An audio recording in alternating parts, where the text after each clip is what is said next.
Hello everyone, this is CML, and alright, we're gonna get right into it with round one. So we have a pretty putrid hand with only a single colored source, but since he mulliganed, well, we couldn't really pitch this ever in a million years. These cards just work so well together. Like, this is one of our better hands. Martyr is obviously a house with Squadron Hawk, then we have the Ranger up the curve, so we're just gonna need to hit a couple of land drops, and then we should be in the driver's seat. And versus half the decks in the field, we don't even need to hit those land drops with our mono white monstrosity. So, just 1 second here.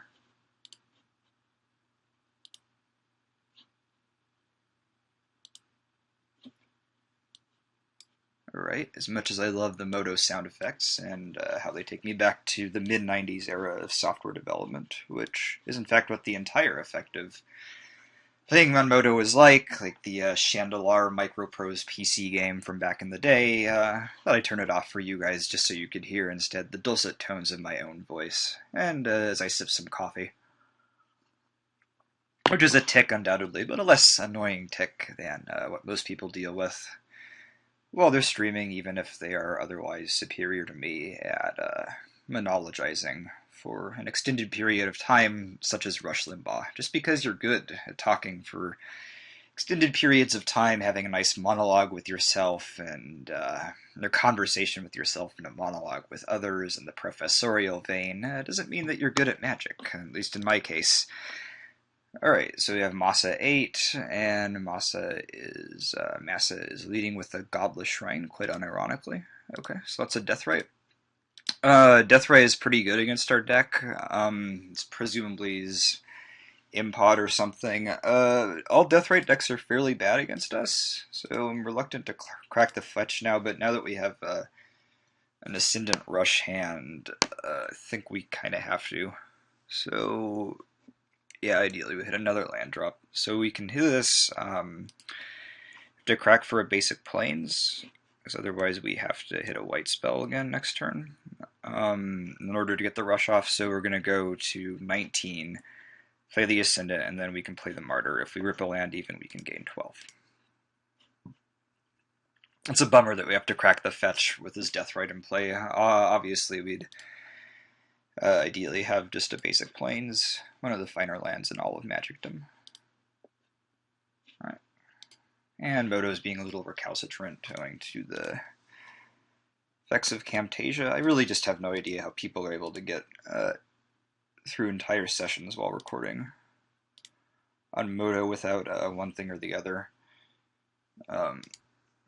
screwing up, and basically Moto committing suicide half the time. Okay. So, anticipating either a Finks or a Pod here. Pod is definitely better for us. So we're going to be able to get a few hits in. We'll have a very fast clock. It's important to note that though this plan doesn't come together very often, it's a very important source of free equity, essentially. Sort of like getting a lackey hit with goblins. Like goblins, this is a dirtily control deck. It's the nice thing about Legacy is that the red tribal deck is control, the green tribal deck is combo, and the blue tribal deck is aggro. Alright, Slay for 6. This is just not an opening that most decks can handle in a million years, though Melirapod is certainly one of them. If he's playing Abrupt Decay main, then that's very good for him. Though I'd be surprised that he didn't decay the Ascendant turn 1. Well, you never know. It's always best to curve out. Play that Birthing Pod turn 2 as opposed to just a 2-drop after justifying your, or trying to calculate the lines for 5 minutes when any green moron knows.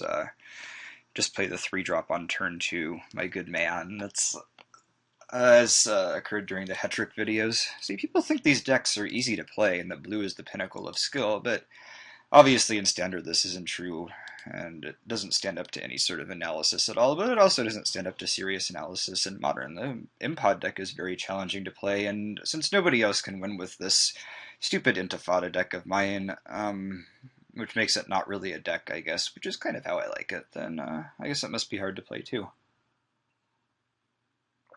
Alright, so he's going into the tank. Also, by clocking in with the Ascendant, it restricts to a great extent the amount of life he can play on Birthing Pod, because the Impod deck is very suicidal, in addition to its life gain things.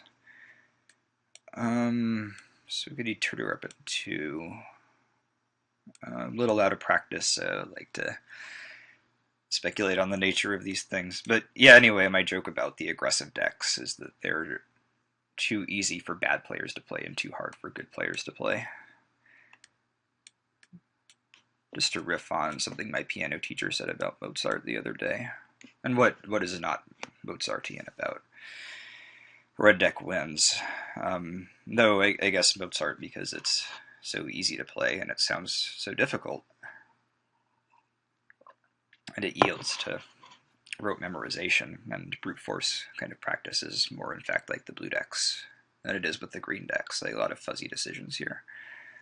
Anyway, it still astonishes me that people are able to get through entire sessions of Moto without their computers crapping out, or Moto itself committing suicide, like the anachronistic 90s piece of garbage it is. Alright, so it looks like he's going to beat for 1. There's no fetch land, I don't think, which is extremely good for us. Ideally, he doesn't have the decay. So he's going to find maybe Malira? No, okay, Wall of Roots. Yeah, that makes a lot more sense. Deathrite. Okay. So in the 4-color pod deck, we'd have to start worrying if we didn't have any interaction, because it can actually kill from the spot, or would be able to if we weren't slamming 6 in the air. I'm going to play Lingering Souls here, so even if he removes the Ascendant, then we can get him. Basic Plains, again, being a great draw. Though a black non-fetch land will also have been perfect. I don't really need black right now, but oftentimes at this stage in the game we will, especially against this Impod deck, which is a bad matchup. We gain a lot of life, but they gain infinite life, and they're one of the few decks that, in the format, like I said before, that can afford not to give a damn about many of the things that we do. So I'm tapping with 3. So Orzhov Pontiff is usually very good against us, and it's possible that we should be bordering in Leyline of Sanctity, because I think it targets the player, in addition to the small discard suite that Pod will bring in. They usually don't bring in Scholar, or maybe they don't even have Scholar on their sideboard, so they probably should. It's just so good. Sometimes they Thoughtseize, though. I guess it depends what sort of meta you're expecting. I can't really claim to understand the inner workings of the pod deck very well, but the nice thing is that neither can most pod players. Sam Party is pretty good. Admirable achievements, just murdering Modern, those GPs and all. And I was at GP Portland after I went 2-0 against Hall of Famers and punted horribly against Raptor and Datora in consecutive rounds to make day 2 and finish outside the money. Very characteristic performance for me, but that was a really stacked field too. Everybody was on the West Coast for the Pro Tour. I played the Swedish guy who failed to draw a colored source for his Tron deck, and therefore died to the stupidest combo in history for me. Made the Mazes in deck for PT San Diego. The block constructed, God, block constructed, so terrible. I'm hoping they'll change the format for that, but you never know. There are a million more important things to gripe about when you play Magic cards. So, anyway, that guy made the Mazes in deck, and apparently it performed pretty well, which is nice. It's since the Block Pro Tour before that was won by one of the worst performing decks. Not to say that Hain isn't a genius or anything. It's just so I've heard. Okay, so I've blinged out my sideboard a little bit. I have a few more options against Impod.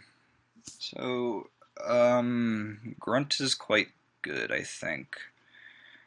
So you fill the yard.